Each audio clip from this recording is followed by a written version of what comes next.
And the French government is now investigating how they could mount these deadly operations, especially since these radicals were on their radar. They've already been linked to al-Qaeda in Yemen. And ABC's chief global affairs correspondent, Martha Raddatz, has the very latest for us this morning. Good morning, Martha.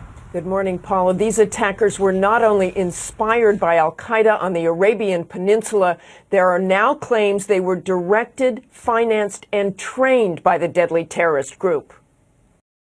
In a chilling video released Friday, al-Qaeda claimed responsibility for the attack on Charlie Hebdo, warning the French there is more to come if they do not stop what they called an assault on Muslims, or they would never be safe.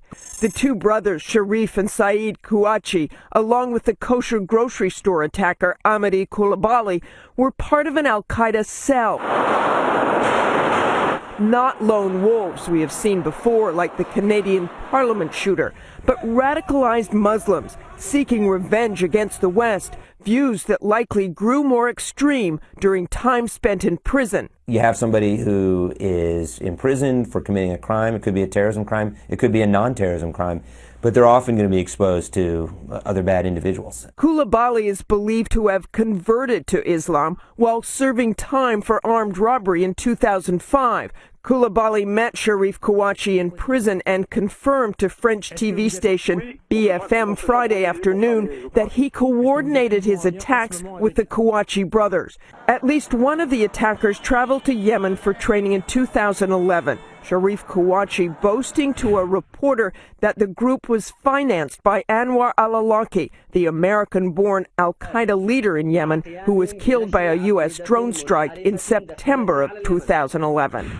But questions remain about whether there were more accomplices, terrorism officials racing to determine if there are more members of the sleeper cell. Despite the background of the attackers, as we have said, which was known to the French, they apparently had not been tracked in recent years, something authorities there will certainly be questioned about. Dan?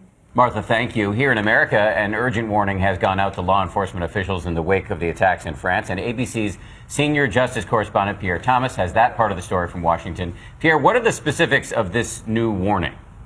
Good morning, Dan. No specific plot targeting the U.S. homeland has been identified, but the bulletin warns police across the country that the threat from homegrown radicals is real and ongoing.